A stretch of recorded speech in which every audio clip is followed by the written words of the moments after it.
everyone, and welcome back to Anything But Bland, where we talk about business, community, and everything in between. This is the Bland & Associates podcast, and I'm Keely Ruskowski. Today, we are talking about year-end bookkeeping and best practices, and I've got my girl Ashley with me. Hi guys, I'm Ashley Postaway. Welcome back to the show. Today we have someone who is truly passionate about their job. All of our clients who work with her love her, and we're so excited to have her on the podcast again to share some of her knowledge with us today. So please welcome Cassie Helming, who is a manager in our Client Accounting Services Department. Hi, Cassie. Hello. Hi, Cassie. Hey. Welcome. Hello. Glad to be back. Yes, Cassie, we're so excited to have you back on in season 2. So if we have any new listeners who might not recall you from season 1, can you just tell us a little bit about yourself? Yeah, I am a manager on the Client Accounting Services team. And really what we kind of handle on our end is the day-to-day accounting for our clients, and we really work to kind of ease the burden, we'll say, of the accounting function and handle all the back office items, as we like to say. We like to brand ourselves as the back office at Bland, because that way our clients don't have to worry about any of that. Right. So, yeah. Well, it's fun. Yes, Keeps us on our toes. For sure. You got through January pretty well. So We did. all right. So today we're going to talk about client accounting services and specifically the year-end close process. We wanted Cassie to share some tips for closing out the year and getting your business's information ready for year-end. So Cassie, do you have a couple of things you recommend organizations as they wind down their end of year? You know, really the thing that sticks out to me when you mention year end is that year end is really not just a year end process. It's really a year-long process. Yeah. And it's kind of like you think about things like parades and big events in the community where it's like the moment it ends, they're already planning for the next year. Yeah. And that's really what we're doing right now. January has been closed for about 5 minutes now. Here we're already sitting here thinking, okay, what are we going to do when 2023 ends? Yeah. So it's definitely a year-long process. And that's probably the biggest thing that I would recommend to clients or new listeners or anybody is that start planning now for next year, because it's a lot and there's a lot of moving parts, as everyone knows. And I think that's what a lot of people are surprised by when they come to us first, is just how many details and how many pieces we actually have to take a look at. Well, it's nice that you're the one handling those and not them. I mean, as a business owner, not to like pile it on you, but that's what you're the professional, you're the expertise. Oh, yeah. That's what you're here for. Sure. Yes. Yeah. And to Cassie's point, I mean, if you show up in January expecting 12 months of cleanup and reconciliation, it can be done, but it's going to be painful probably for all involved. So to Cassie's point, planning is huge. I also have to give a plug because Cassie has the best analogies and examples. When Cassie and I work together, Cassie's been teaching.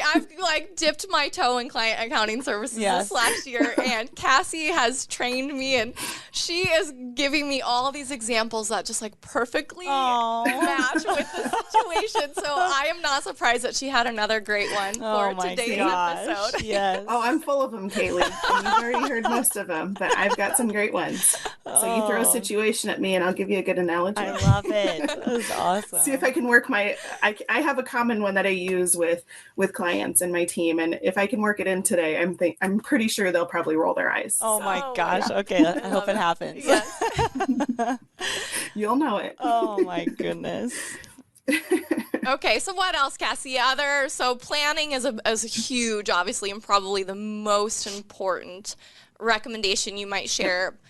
A couple others that just kind of come top of mind. Absolutely. So I would say organization too. Really have all of your ducks in a row. That's not my good analogy, but just try to have everything organized if you can, because a lot of times too, when we're given a set of books or financials or anything that we need to work our magic on, it's a little bit harder to work that magic when things are all over the place. And so if we can have clear details, clear information, a lot of times we'll send a request list of items that we need or questions that we have.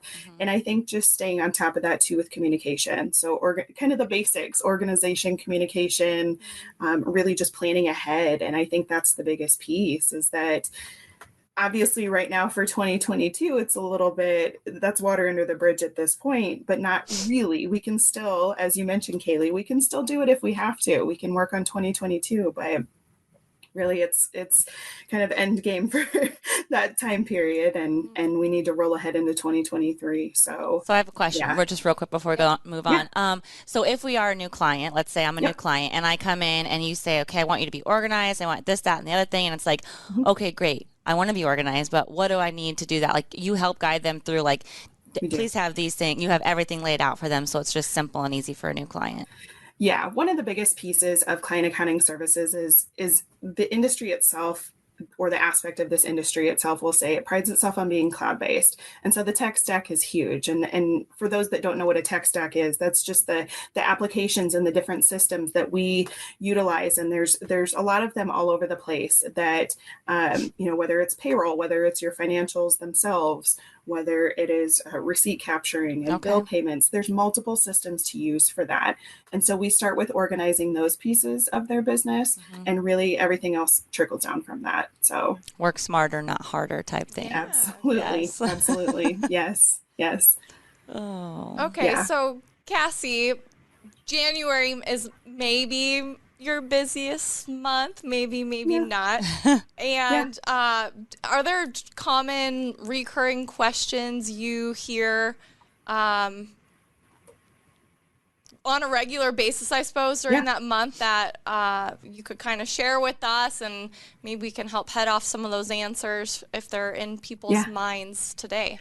I think one of the big ones that we usually get is we get a lot of the folks that come to us and it's January and they haven't done anything all year. It's the 12-month set of books. And I think that's one of the most common questions that we get.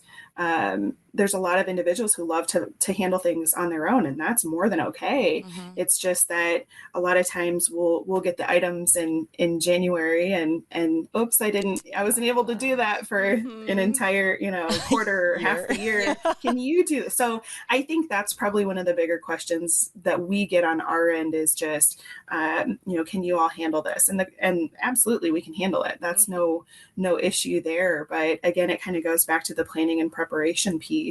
And really for January specifically, it's kind of like the here's an analogy. This isn't my big one, but it's the mountain, and it's the peak of the mountain, because really you've got year end. There are some year ends that happen in June, but most entities end on December 31st.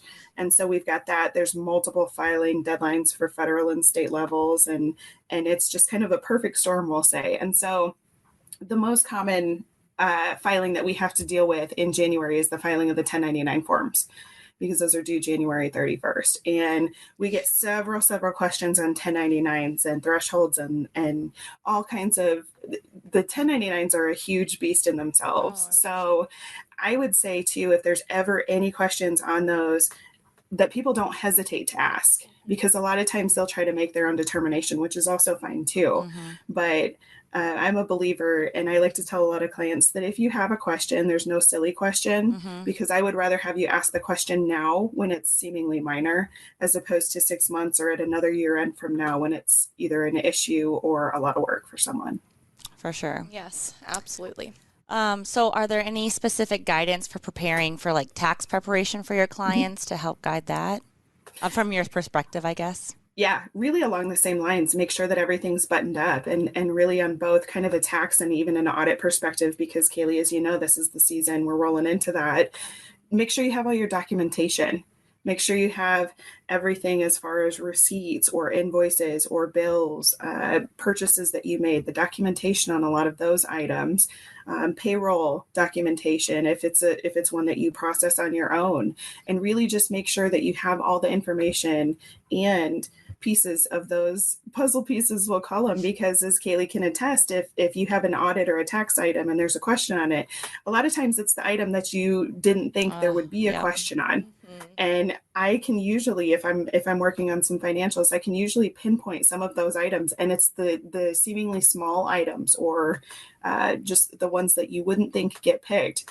Those are the items that get picked or questioned. So just make sure you have your items. Is there some sort of checklist? I'm sorry, I'm all about checklists. Yeah, And maybe some business owners are, maybe they aren't. Is there a checklist that says like what they need? Like like maybe that's what you guys are for, but for us as a business owner to give them to you, we might just, like you said, have a shoebox or whatever. I know I've seen those at the office, and I know you guys don't like those, but there has to be something where, maybe it's, you know what I mean? Yeah. Yeah, and that's a good point that you bring up. Typically, when a client comes to us or a new client or business comes to us, what we have is it's kind of like a cookie cutter mold that we put them into. Every business is different, and we know that first and foremost. But a lot of the processes are going to be the same big picture wise. And so what we do when someone comes to us is we kind of fit them into this mold, and then we kind of crank out the processes from there. And I like to be fully transparent with my clients and say, okay, here's what I'm going to do on a monthly basis. Here's the processes that I am going to follow. And I really kind of let them mold that with me in those first few meetings, because then not only do they know what we're doing and what they essentially get billed for, but if they do have any insight that's going to help our team and help us, then they can share it at that time. And I really like to see my work with clients as really more of a partnership. For sure. And what that does too is then when we send them a list and we send them that checklist, and if they do have tax prep items that we need them to complete or audit prep or anything like that, we send them that list, and there's already that established trust there. And so they know that we've done our due diligence in looking for the items that we can. And then now we're kind of passing the baton and saying, okay, we need you to get these remaining items for us. So, yeah. Well, I guess talking about changing it just a little bit, like what opportunities do you think a new year can offer clients in terms of like their bookkeeping? Yes, I love this. I love this. When I hear new year, it kind of is like fresh set of books. It's one of my favorite things. And so right now our team is getting ready to wrap up January for a lot of clients. And what that presents is not only clean financials, but we have clients who submit budgets. And so they're able to utilize a new set of books for budget keeping and tracking in that way. But we also utilize this time of year for setting them up on new systems. So new payroll systems, new financial systems. If we have to do any kind of conversion from one system to another, this is a fantastic time to do that. And really just setting them on new processes. When you take on a new company, you don't want to just be like, we're going to change all the things, even though that's what we might want to do. We still do have to slow roll it. And so we like to use the period end, whether it's year end or even mid-year. So June 30th, when that kind of rolls around, we do waves of changes for folks. And so that they're not overwhelmed, but that we're still able to really use the time period to our advantage. And so that there's not so much cleanup, we'll say, but it's a little bit more efficient when you do it at a period end. So I've another question. So with new clients or current clients or anything, are there a certain amount of times you guys chat per year, or is it all year, or just 2 times a year? That's a really good question. I think it varies across the board. I've got clients that I talk to every single day. Okay. And then I have... We love those clients. Yeah, they're my best friends. Yes. Best friends. Sending Christmas cards, that whole bit. And then I have there's clients that we talk to once a year because they're off doing their own thing. And then we work together and collaborate on specific items and time periods, and that's it. Okay. And really it's across the board. And we really like all of those different levels. Yep. I love my clients that I talk to every day because for me, it's a comfort for me knowing that they're asking the questions. Right. And I would rather have them ask the questions. And you know what's going on, really. Like, so you're not surprised when a deadline comes up or they're missing something. Right. Yeah.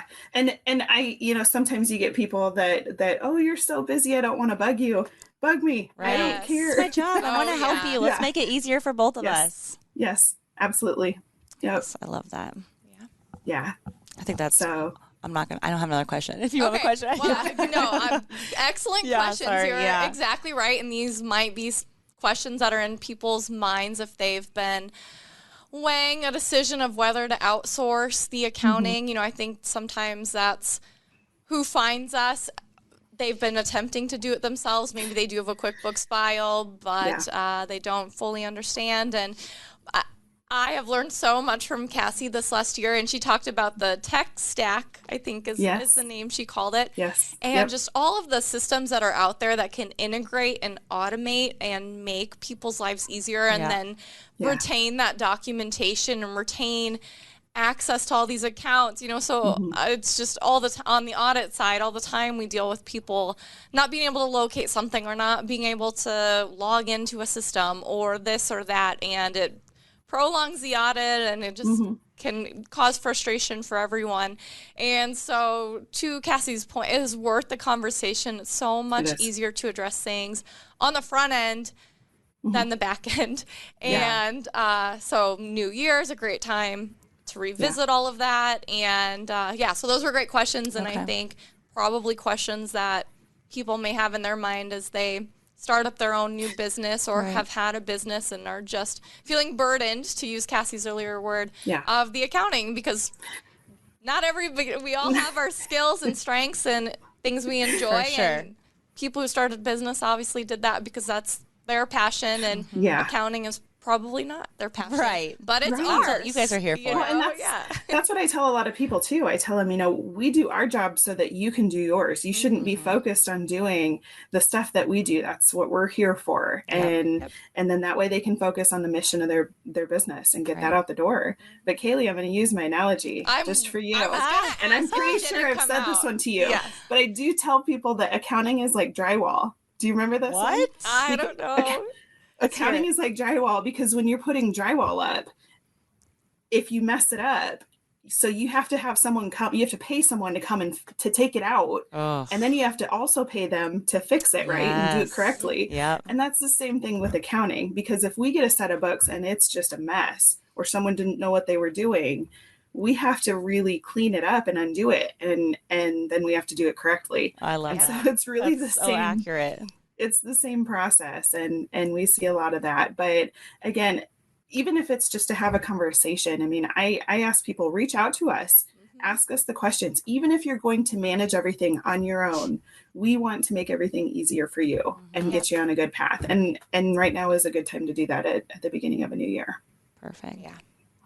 Cassie's great, you guys. I mean, she's so wise, and I'm going to come on here more often. Yes, she really can. I mean, she teaches our staff. She teaches clients. She helps. One of our missions on this podcast is to empower our listeners with knowledge, and that's something I think Cassie does. Oh, thank you. Multiple times a day, right? With whoever she interacts with, and so thank you. My analogy is Cassie comes up to bat, because she loves baseball, and she's on the podcast, and she hits a home run. Oh, yeah. I don't know. Every time. Thank you. I couldn't agree more. We love having you on and educating us as well as our listeners. Yep. Yes. So anyways, thank you, Cassie, very much. Thank you. I'm sure we'll have you back on again sometime. So definitely. Well, thank both of you. I love this and what you both are doing and just educating people, and glad I could be a part of it. Yes. Well, thank you. All right. Well, everyone, we really want your likes and reviews on our podcast. So whatever app you listen to this podcast on, please rate and review us. As always, you can share it on Instagram and tag us, and then you'll be entered into a drawing for some awesome Bland swag. Yes. You can also rate and review, and if you rate and review, please send us a DM on Instagram or an email with my email in the show notes, and let us know that you did do that so I can put you in the drawing for winning a prize. Yes. Go ahead. You can find did you already say this? Our IG. No. Oh, I did not. Yeah. A million years old. You can find our IG, aka Instagram, at Bland Accounting. Correct. And if you want to know more about Bland, please visit us at blandcpa.com. You can check us out on any of the social apps that you have. We have LinkedIn, Facebook, and Instagram, like she just said. So again, please find us there. And if you have any questions, go ahead and email me when my email's in the show notes. Yep. Yeah. So thank you, everyone that tuned in today. We are excited to continue bringing you this podcast. We have so much fun doing it, and hopefully are sharing information that helps our listeners in some way. Our goal is that you would know a little more today than you did yesterday. So, So friends, with that, be informed, be inspired, and be awesome. Bye. Bye.